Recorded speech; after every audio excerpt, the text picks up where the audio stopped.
just those who are online, I know there's some comments there around sound, but it's okay, is it? Thumbs up, I think. Yeah. Yeah, it's fine now. Thank you. Right. Yeah, it's work. I'm going to try and let's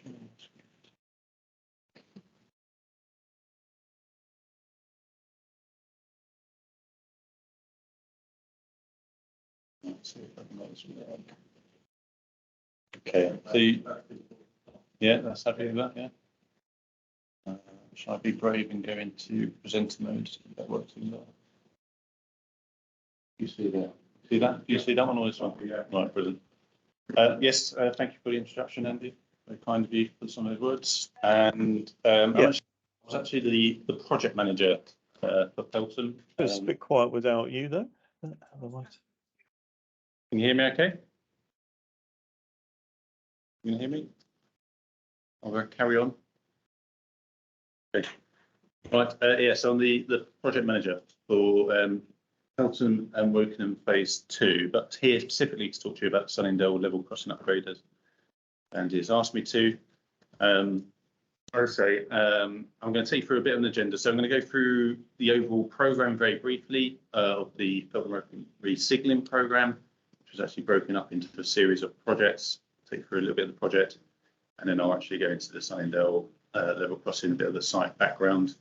I'll talk you through some of the key challenges that we try to manage and want to enable the delivery. And then I'll just take you through a little bit of the journey from the development to the commissioning, basically. See the way I've tried to structure this. I'm a project manager, not an engineer, so I'm slightly worried I might get some engineering questions. But I'll try and handle what I can. And yeah, and by the way, I will not mention P-Way once through this thing. So slightly worried about the audience I'm going to present to. But first picture basically is of Sunningdale. This is the background. So that's the Sunningdale level crossing that sits on the RDG1s in the Wessex region. And that is a level crossing that sits within the project that I was doing, which was the Felton Wokingham Resignaling Phase 2. The overall programme itself was much wider areas. So, and the intention of the resignaling programme was to basically renew all the signalling in the Felton ASC area and also the Wokingham signal box area. So the programme intends to take all of that signalling, all the old signalling out, replace it with new, put the control into Basingstoke Rock. And we chosen Atkins to do that, and they were introducing a new interlocking system called Electrologics, which they actually developed, and they've rolled it out in other areas, but Felton was a big part of their delivery of this new system, and there's plenty of development they had to do to enable that. So, and it was Resonate's IECC control system that we're putting in at the Rock. So that's the background to the programme. Obviously, we're doing that to ensure that there's all new signalling there now that could last whatever the next 30, 40 years, and to make it more reliable than the existing system. So next slide was the geography of that. So I feel you guys are familiar with the Wessex area. For this one, is useful just in terms of understanding the breakdown of the projects really. So what you got there is the sort of on the right hand side of that diagram or the map, we've got the red, green and blue area. So the red area was our trial area. It was called Phase 0, and that got done initially to sort of prove that our new interlocking system and signalling generally system was working as it should and could be rolled out to the wide area. Phase 1 then was the project before me. They basically re-signalled the dark blue, green and red area, and they commissioned that area and got the control into the Rock for the first time back in April 21. And then you've got in the middle or to the left, you've got the orange and green area. That's the Phase 2 project. That's what I'm going to take you a little bit more further into, and that's where the Sunningdale level crossing sits in. That was my project, and we commissioned that in April 22, at least this year. And then you've got the sort of off to the right at the top, you've got the purple, light blue and pink area. That's Phase 3 and 4 projects. So they are at the moment building that job at the moment, and they're due to commission that in October next year. And then to the far left, you've got the phase 5 area, which is basically the Wokingham signal box controlled area. And they're the last project of this programme, and they're due to commission their project in February 2024. So that's the programme. So it's basically a large resignaling programme with the intention basically to take, as I say, Feltham ASC and Wokingham signal box, close those and put the control into the rock. So phase 2 as a product specifically is that goes to the orange and green area. So basically from just outside Egham, running Bracknell on the RDD1 and going down the branches of the AAB and the BWW. That's the geography of the phase 2 project. And a slightly different diagram to show it. For this diagram, I wanted just to pick out the fact that we've got 4 level crossings within our scheme. So that covered our Russian level crossing, Sunningdale level crossing, Camberley and Chertsey. So the project had to renew the CCTV crossings at Sunningdale, Chertsey and Camberley. Also at Russian, which had an AHB crossing on it, we were going to convert that to a full barriered CCTV crossing. And that is where I just wanted to highlight, I'm going to go through some challenges as I'll go through these slides. But that was our first challenge. Basically, we've got 4 level crossings to commission. We felt like that was an awful lot to do in a main commissioning, and we were worried about the kind of quantity of level crossings that we had to do. So that kind of feeds into some of our implementation strategy, which I'll go through later. But that kind of highlights our first challenge, which I wanted to highlight to you.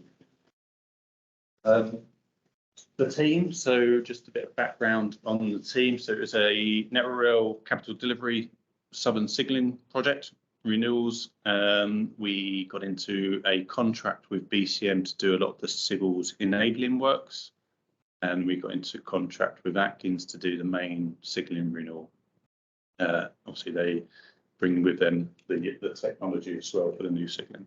And I've just highlighted they have multiple subcontractors. I just highlighted Global as their one of their subcontractors because they were specifically carrying out their site installation works for level crossings.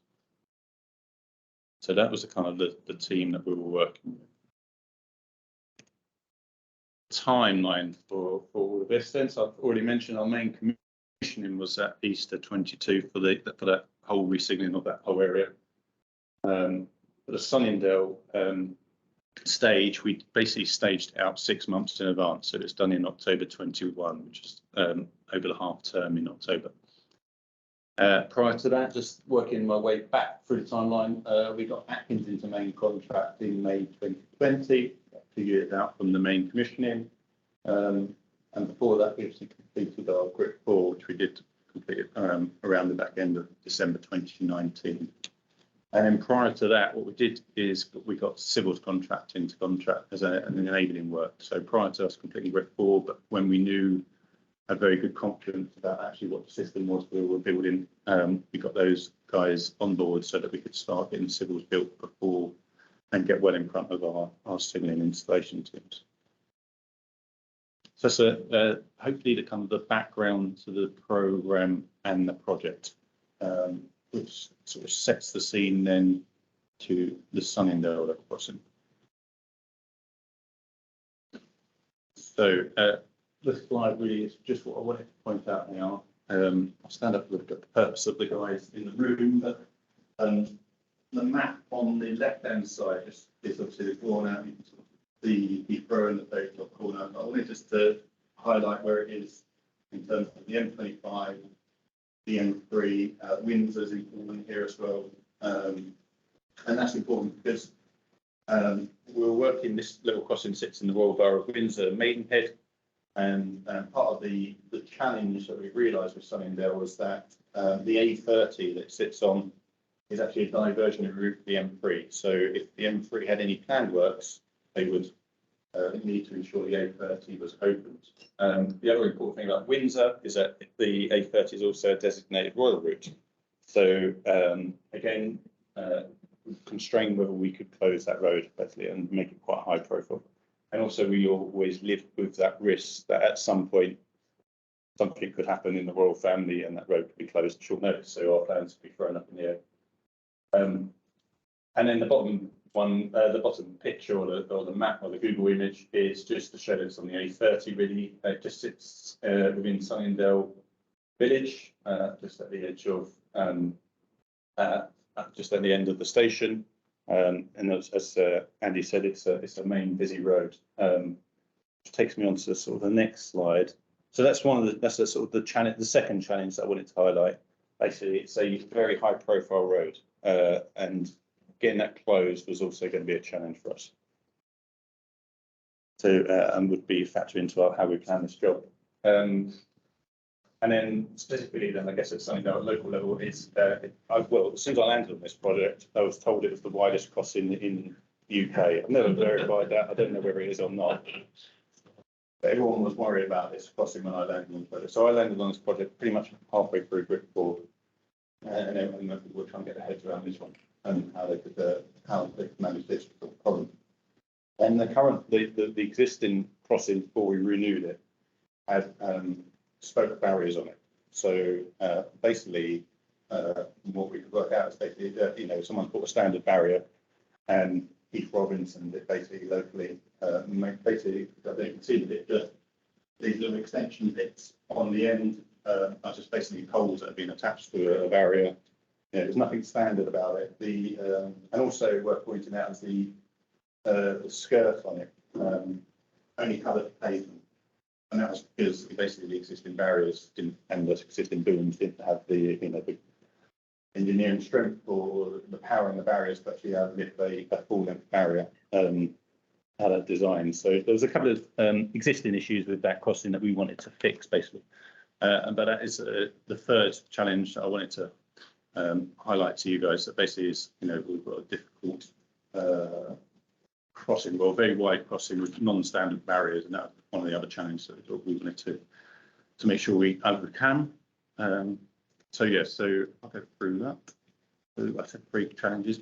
4 is actually what I should have got to. So what I wanted to say early on in the program one is just the challenge of new technology. So back into putting in new tech, new interlockings, developing that almost as they were going. Each project that drew up the next sort of set of challenges for that technology that had to be developed and overcome. So and phase 2 was no different.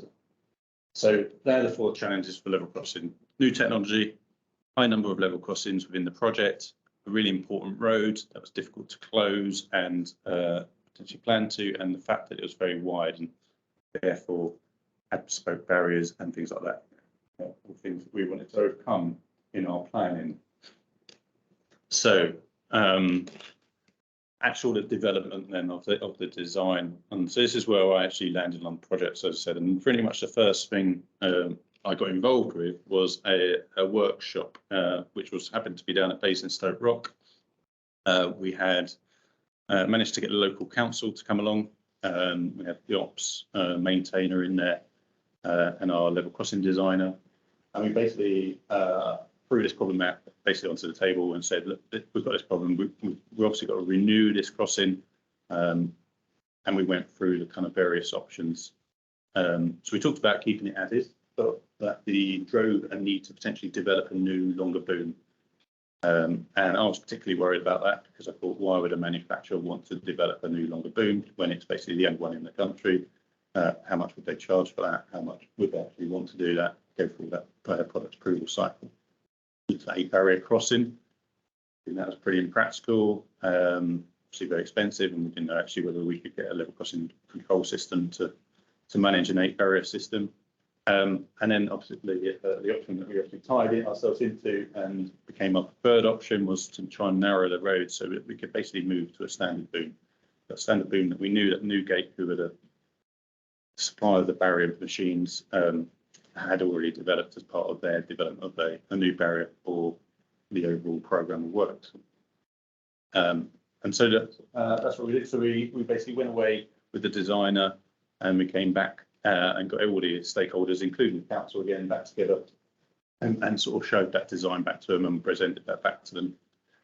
They brought along their highways engineering expert, which was really useful, who could then kind of give us his constraints around how narrow roads we could make, and ensured that we fitted within his requirements as well and the minimum standards, which we had achieved, which was good. So that removed basically the risk of that having to develop a bespoke barrier for this crossing. And it was basically removed that, and it ensured we could enhance the safety as well, because we knew that then we could fully skirt that crossing and bring it up with full road width. So it's good. Obviously makes it a safer crossing, the skirting across, no children get under it, etc., or dogs running across when it's down. Next diagram just shows a very kind of the high level, the ground plan, and how it developed it. And this is the kind of consultation plan that we use. So all the red is obviously the kind of highways work predominantly that we had to do. So our new design and our development design, whilst removing that barrier risk, introduced quite a bit of highways work, which we had to plan in and do. So effectively what we were doing is narrowing the road quite marginally, really, but just increasing the width of the central island and bringing in the pavements either side, a bit closer in. So narrowing the road there, and the kind of blue filled in areas is where actually what we had to do is bring the barriers out of our level cross, out of the network rail land, and bring that into sort of more in the highways council lands. So it's, again, part of this sort of consultation we're doing with council to get their agreement to do that, and which meant we just had to sort of do a bit more of the highways and pavement work to work around the barriers. So that was our design basically, and as I say, we went through a number of workshops with the council, and they were, you know, very much engaged with that process, and then became quite a partner in terms of how we would then try and deliver that. Just moving on to quick the next slide, just we got that mocked up as a 3D model so we could visualize it and sort of present that back to the stakeholders, and just sort of work the scenarios with passengers and the pedestrians, and the local shops and things like that.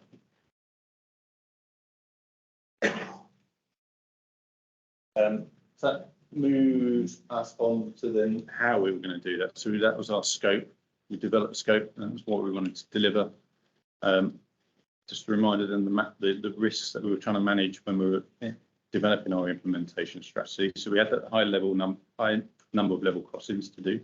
So so we managed that by basically deciding that we couldn't take all of those into our main commissioning.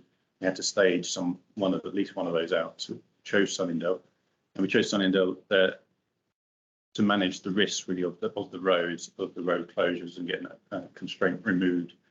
We were very worried about trying to get to our Easter commissioning and, you know, potentially we're falling apart because we couldn't get the road closed because of some event, royal death or whatever it would be, or the council not agreeing to that sort of period of time.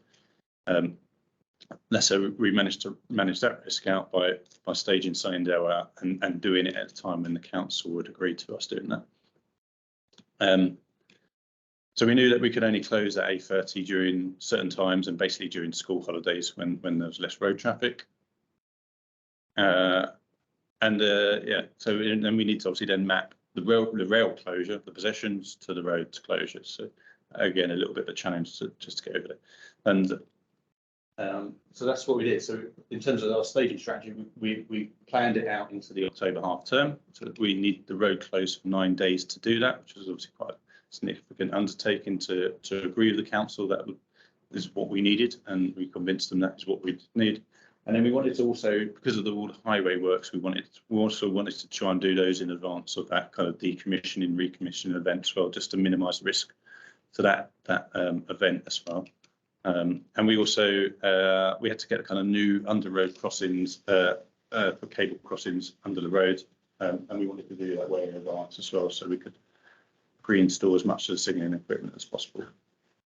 And all of that meant also that we had to make sure that we got all of the wider system ready in terms of signalling power, the telecoms networks back, all needed to be ready now in advance of October 21, rather than just the main commission in Easter 22.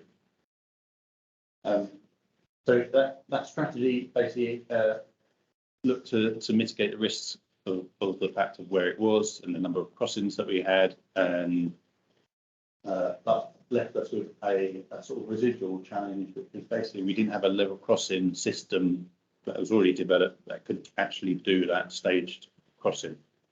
So the crossing that Atkins had developed up to now and what we had commissioned in previous projects could work with a new interlocking, basically a new control system. It didn't at that point in time have the capability of working with the existing signal system. And so Atkins had to develop that as a standalone level crossing system, and that's the sort of task we took into the project. I'm not going to talk you through all of that in detail, but that was basically, again, a summary of our implementation plan. So in the green at the far left, we've got basically in March, April 2020 was our plan to get BCM to put our underroad crossings in. So we did that over 2 weekends. Then we followed that back into the sort of spring of 21, where we wanted to get as much of the signalling equipment installed. So it's running out of the locks. We ran all the cables through as well. So we had a cable train that ran a lot of our kind of powered cables that are route wide, and our telecoms new fiber cables and things like that. So we got a lot of the sort of core of the signalling system installed at that point. And then building into the actual October decommissioning and commissioning event, we had a couple of weekends in the summer of 21 where we did the highway work. So what we did there was just take one side of the road, do one side of the highways. So the council preferred us that's obviously less impact, where they could keep one side of the road open. But what this all meant really is that we'll kind of really feared this kind of being able to get the road closed, actually, because we took the council through the design, development and the scoping, and actually by this point they were really engaged and sort of really on board with helping us out with making sure we could deliver this and making sure we could get to the October event.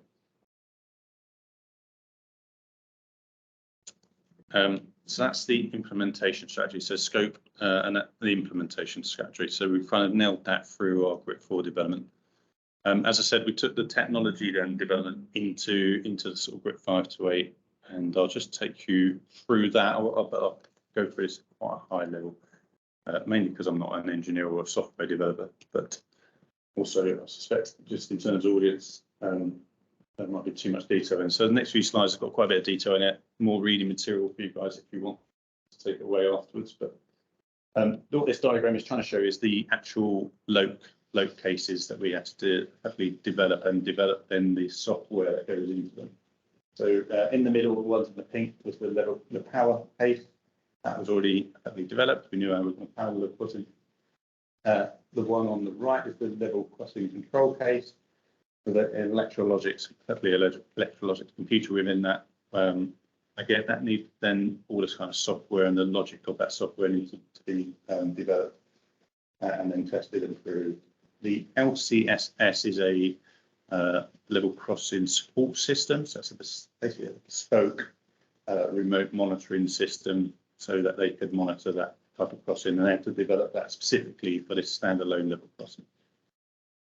So that had to be developed as part of this project. And then the LXIF case is the level crossing interface case. So again, that's got an electrologic system in it, and that's designed then to talk and interpret what it's getting back from the existing interlocking and from the control room.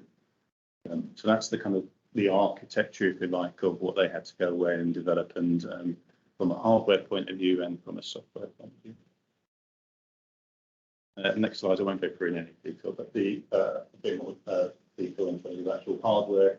So the ASM is basically Atkins signaling method. The Atkins signaling method is the kind of overarching Atkins product, if you like, for interlocking. And it's basically the architecture and all the hardware they use, but also all the kind of processes and procedures that they have to kind of manage that safely and deploy it safely. And effectively, that's their product. Yeah, and the level crossing, obviously, a lot of specific equipment within that, and the road traffic light and the standing red men and the control units.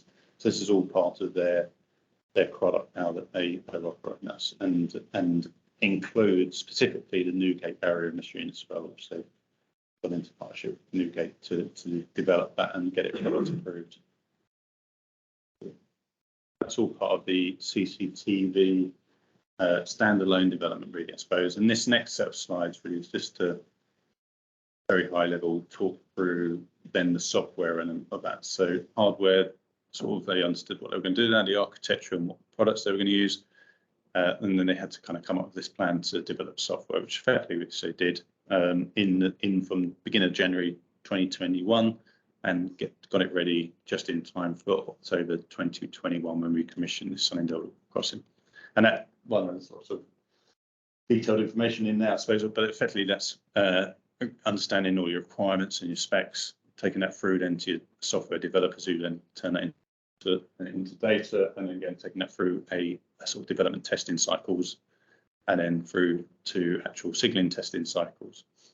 And then that last sort of set of bullet points at the bottom of the slide is actually then, once they've got all that ready and they think it's ready, then they put it through an independent assurance who then proves that they actually followed their process accordingly and everyone's signed off, and the software can be deemed safe for deployment. And then just the sort of bar chart on the right really is just to sort of show sort of the gradual increase in the sort of development between the baselines of level crossing that they already had available. So just, you know, they also had a level crossing system, and they had to sort of bridge the gap between that, the existing level crossing system they had, and so they could make it into a standalone level crossing.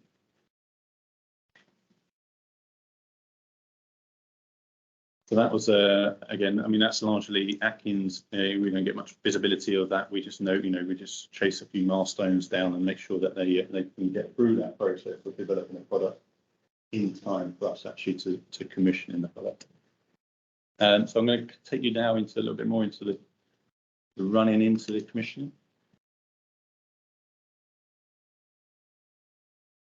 Let's say this is just really a set of slide pictures really.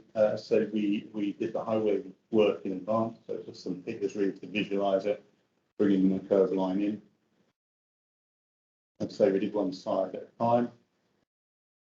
And so we really looked at the road surface.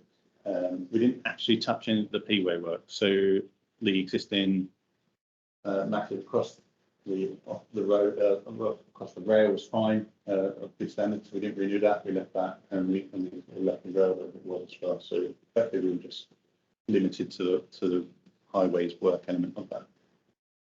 You can see it in the curve lines that we put in, and so we know that all that road work looked quite nice and new immediately after that. So that's the kind of work we were doing in the summer, leading into the October half term. This slide is just to go through the work we actually had to do to then get the power. So we put this level crossing island in effectively earlier than necessarily intended, or intended when we were back in Brick Creek before. We needed to make sure that we had the new signalling power system up and running earlier to enable us to kind of put that onto the new signalling power. So that meant that we had to put new PSPs, power supply points, in at Virginia Water and Ascot, and tie those into the substations there, and commission those in advance. This one's got a little video on it potentially. There you go. So it's just the PSP coming into it, and that power system is sort of dual end fed, and it's auto reconfigurable. So if Virginia Water PSP fails, then it'll run off Ascot PSP and vice versa. So I'll just let that video play out and get a view on some of that work. So obviously that meant we had to get all that civils for that base, and then we had to get that PSP manufactured and installed and wired up and connected. So it's part of the wider challenge.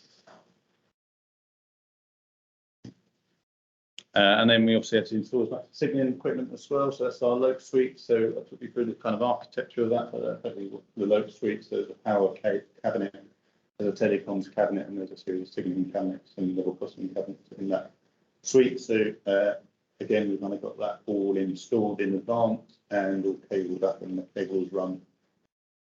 We did that as much of that in advance as we possibly could.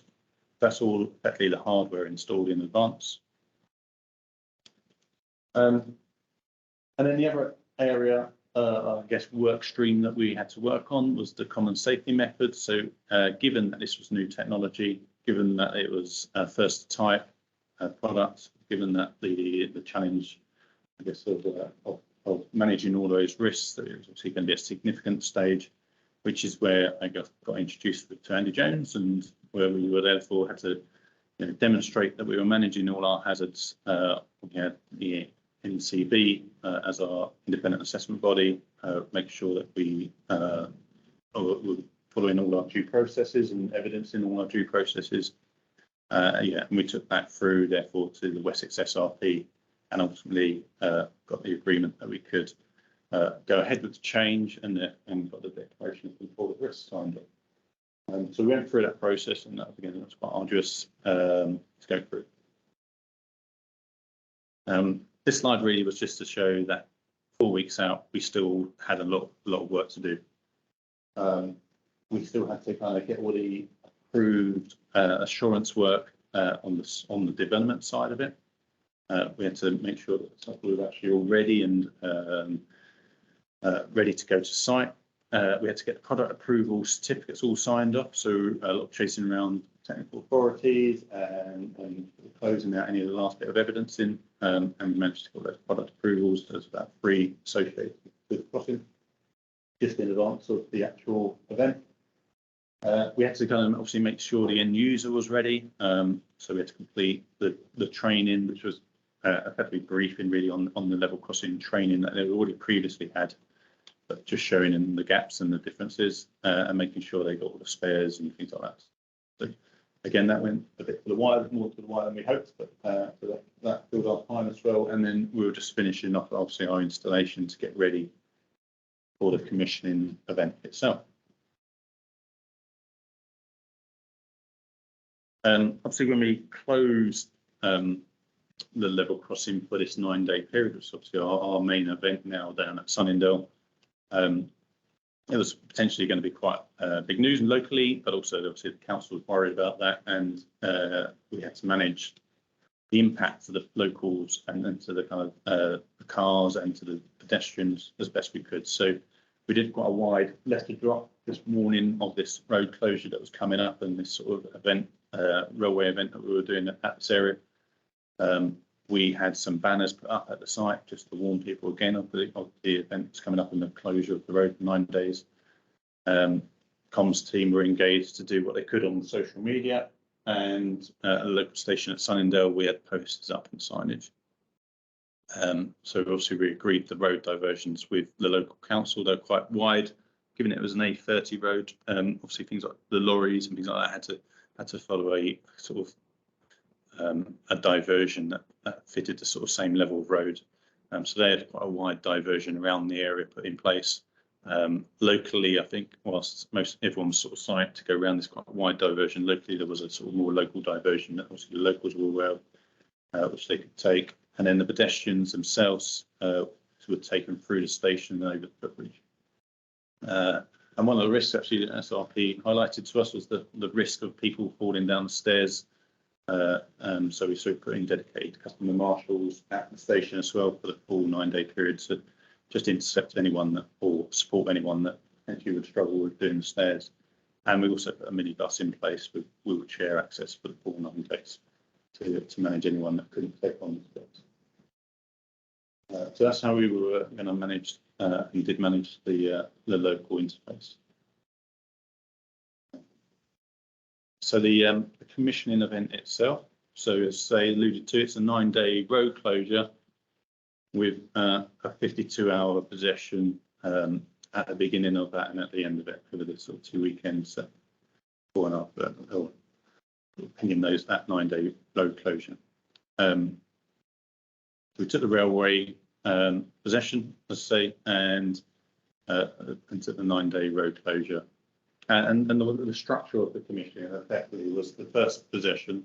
We basically stripped the old system out and started to put it all the new equipment back in, so the road traffic lights, the barrier machines, all the new signage, the new fencing, all goes into the first possession. Anything out of that then falls into sort of midweek nights.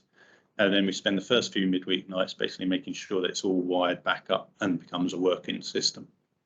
And then halfway through that week, then it gets handed over to the testers, who then they start testing that, doing as much prep in testing as possible, for the actual last weekend, where we get the railway again under possession, and then they can carry out the full end-to-end system testing.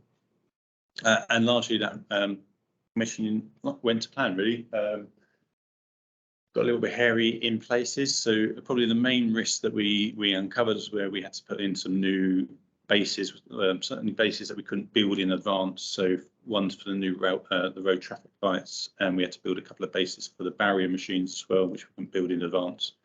And we kept coming up across buried services that we either weren't in where we thought they would be, or weren't on the diagrams at all, so were a surprise to us. So we had to actually at some point go well in that first weekend, re-engage with the designers and come up with new base designs just to bespoke them to get around some of the services that we had uncovered. So that made it a little bit hairy. Meant that we didn't quite install it to plan as we wanted to, and we handed it over to testers a little bit later than planned. But ultimately, the testers caught all of that back up, and we successfully handed that back on time, and before the services all started back up on the Monday morning on the train service. It was a successful commissioning, and obviously we reopened the road when we said we'd reopen the road as well on the following Monday morning.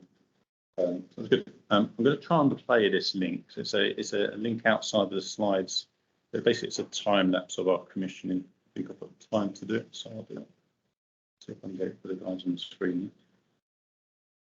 Can you just confirm you're seeing the changes for you? Yeah.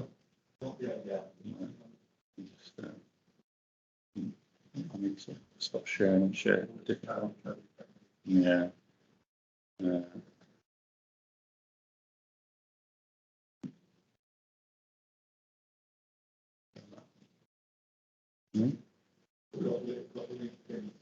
Yeah. See that? See on there, on there, but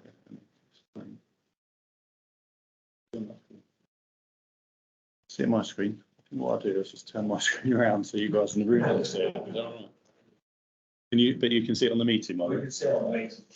Funny, isn't it? I'm just going to show that.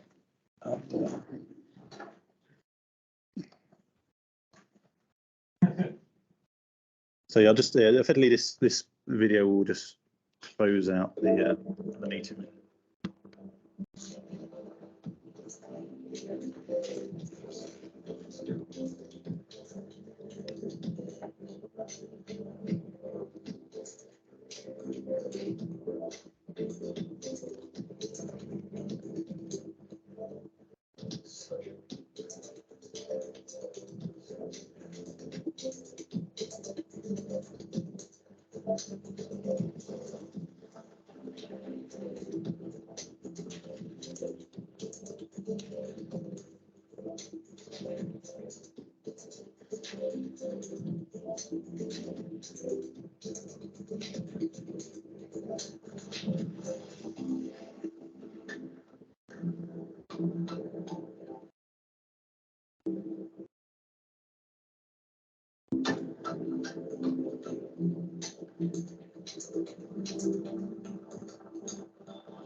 Not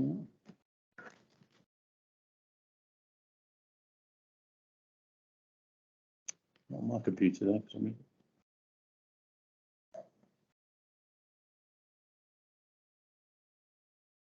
So that was effectively the end of the presentation, really. I know that sort of time lapse was very quick and hard to work out what's going on at all times, but just gave a picture of hopefully the level of activity that was going on over those 9 days.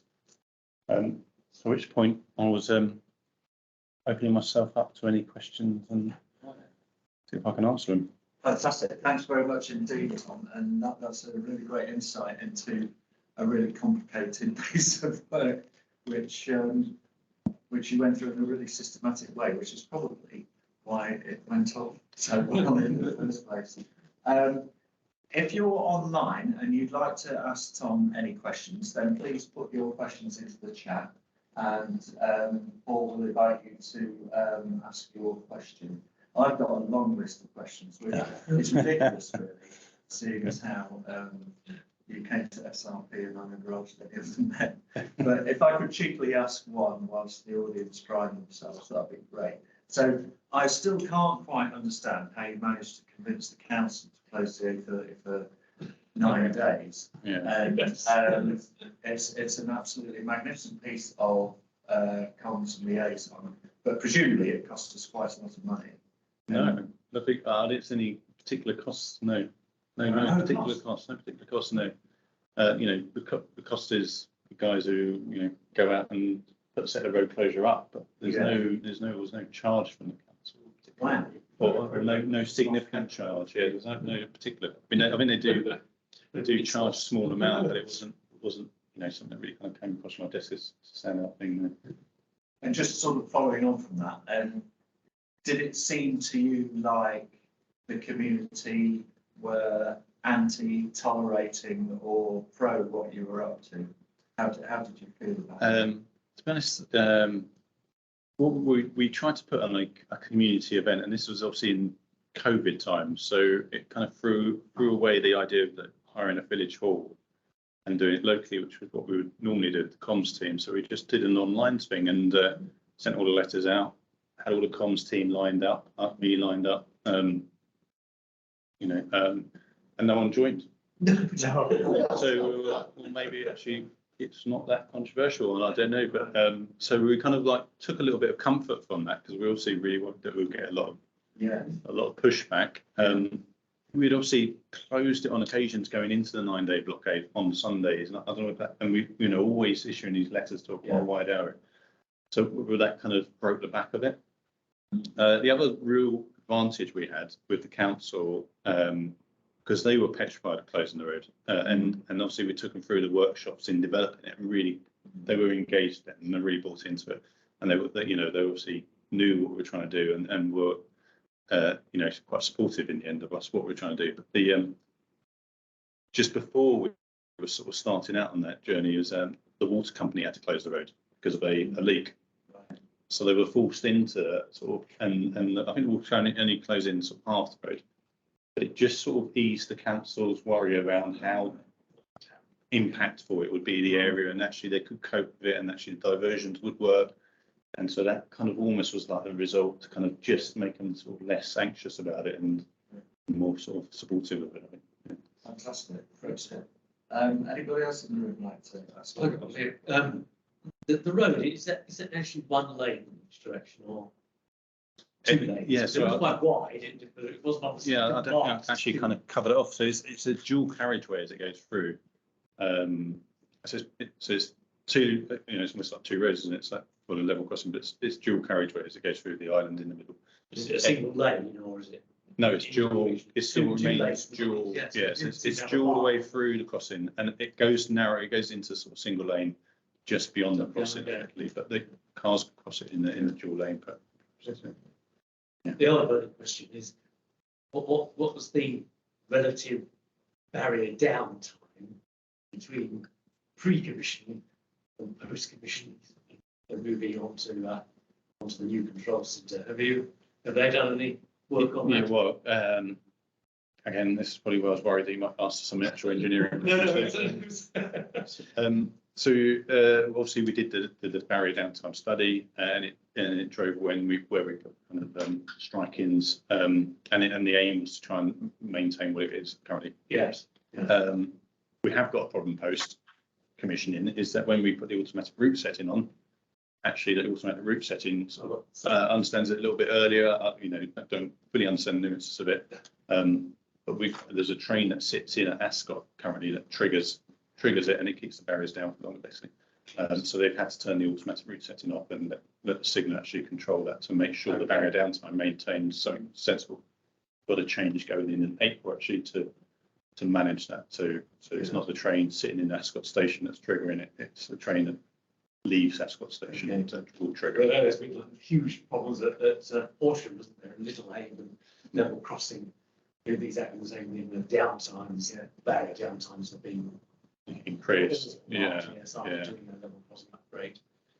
It's something that we do worry about and consider, and this sort of we do a study into it to make sure that we kind of minimise, but a lot of the standards sort of drive it a little bit to kind of increase the kind of warning times and things like that. So that is the problem, yeah. And then the automatic route setting, then sort of, if the routes get locked out in one direction, and it kind of holds it down for longer potentially. So we'll build that with the automatic route setting.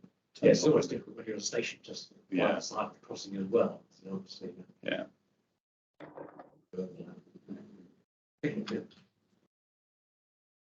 Taking the system design to group farms, obviously huge risk going. Did you have the northern back?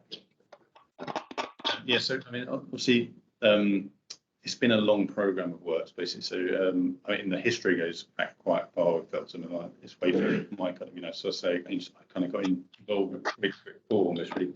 Prior to that, actually, I was in CP5, had sort of developed how we were going to do this, how overall the program was going to work over CP6. In CP5, it effectively had supposed to have already delivered, but they spent a lot of CP5 actually developing the interlocking system, really. So I guess the program had lived with this development risk for so long, and got it matured enough to commission phase 1 and commission level crossings in phase 1. It felt like a small further gap to jump, really, so that we'd always carried that development risk into Group 5 as a program, if you like, and had that kind of experience, I suppose. Yeah, but that it was obviously, and effectively it was that development bit that went right to the wire, and the assurance and the demonstrating to SRP that we've managed that development at the product period.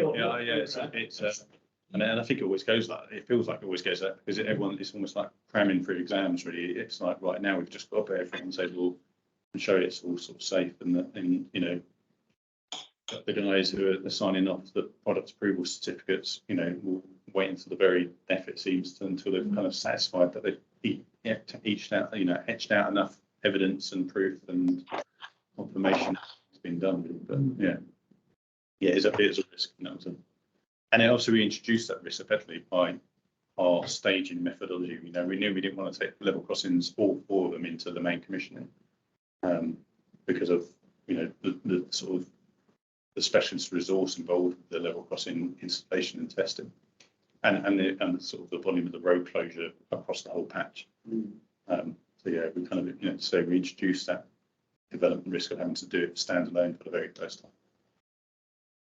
Especially the first time. yes, that's right. Nice fall. We've got a few online. The first one's from an ex-boss of mine. We'll do about we've got a question from Bob Hazel. What access was available to emergency services during the 9-day blockade? Effectively, the diversion route, to be honest, it was, I say there was a local sort of diversion, unsigned but known sort of thing. But it was part of that, it's part of the process for the booking the road closure and managing and agreeing the diversion route. Effectively, was what the council managed and sort of informed, therefore, the emergency services. And we also rely on our, we have our own sort of highways department who then obviously support us with that as well, the liaison with the council. So it wasn't a factor that I became particularly aware of, because of the departments perfectly manage it. They got a multi question from Ali Arshad. Who were the main stakeholders for it? And in particular, did you have to do a lot of liaison with South West Railway for the projects? I'll ask that, so answer that, and I'll answer the second bit. Yeah, so obviously the local council major stakeholder, and I think I've taken you through how we liaise with them. Yeah. SWR in terms of obviously closure, but also use of the Sunningdale station. So we actually paid for, as part of the programme, a SWR interface manager. So they are then, take it back into SWR and manage that. And that was a really useful, really good investment, really, I suppose, because obviously we pay for this guy. That's been really useful, and he does things like the driver notices and things like that. But then obviously the actual access booking process forms their start, what we're up to. He also follows up with project change or affect local security and contingency aspects, including fire evacuation. Not so sure about the question itself, so it's relaying it. So I think what you mean by that, is that just in terms of the station, do you think? Effectively, we just diverted the pedestrians through the station area. And we had the marshals there, and we had all the signage in place to ensure that, the interface with, when the services were running, obviously the people, actual passengers and pedestrians were kind of kept separate almost. But, and Thank you. Also, on Steve Simmons, did you have to make any amendment to the crossing? How difficult? yes, we did. I guess it's just difficult by default, but managing it sort of fine. We have to. What they're asking us now is basically whenever we do a level crossing order change, is to put it into a new latest template. So obviously Sunningdale was significant enough that we wanted to rewrite it really anyway. But engaged that through the level crossing manager and the ORR rep. So we took them through that. We took them through the strategy of what we're doing. We actually we sort of explained the sort of various stages how you wanted to do the highways works, and actually they were quite engaged with us on that. And they didn't want a series of level crossing order changes. They just wanted one that kind of reflected the end state, and sort of happy that we're kind of sort of playing around with fine margins before that to get the sites ready. That's fairly straightforward. The council obviously really on board because they get level crossing order. So they didn't have any kind of comments back, and ORR themselves, I think the only real challenge they had was the fact that they don't seem to have many inspectors who have much time, and again leave it to the end to kind of either comment or sign it off. So sort of chasing around, but it wasn't a particular problem really in terms of getting it signed up. Well, for me, actually, because it sounded early on in your presentation really structured and well reasoned argument. Did it take a lot? I'm amazed it didn't take a lot of persuasion of the council about narrowing the highway. And did you have to add any extra mitigations associated with narrowing the highway as well as the result? No, I think the key, now looking back on it, it's the fact we involved them in the actual auctioneering, and they got brought on into how difficult it potentially was to develop a bespoke barrier or whatever the other options might be, and I think they kind of even get therefore we're fully engaged with actually this probably is the better option, and then we were able to sort of sell some real benefits. So the ability to make it safer basically by having fully skirted barriers was a big win. The ability to sort of just widen the pavement, so the benefit of the pedestrians was a thing. The fact it kind of made it all look a bit nicer and newer. Also, I think so. That they ultimately, at the beginning they were really pushed back in just because of the amount of closure they were seeing. Oh my God, you can close it for 9 days. What's all this work you're going to do? No. But eventually, just going through that series of auctioneering and sort of explaining the trouble and then the benefits of the safety and all that kind of stuff. They just, by the end of it, they were well engaged. And and then bringing that highways expert in as well, who was just sort of unfazed by it as well. It was like, you can do that. Yeah, it's in standards. This is the minimum you have to achieve for the width of the road, and you're doing that, so fine. It was fine. Thank you. That's all. We're just about out of time. We are, yeah. Okay. I've still got a huge list of questions. Fantastic. Thanks very much indeed, Tom. What a fantastic thing the railway system is. So here we are, buried deep in Peat Way, and we find fellow professionals doing brilliant jobs in other vital aspects of running the fantastic system. And you've given us a really good glimpse into that world. And congratulations on a well conceived and brilliantly executed project. Thank you. Thank you very much.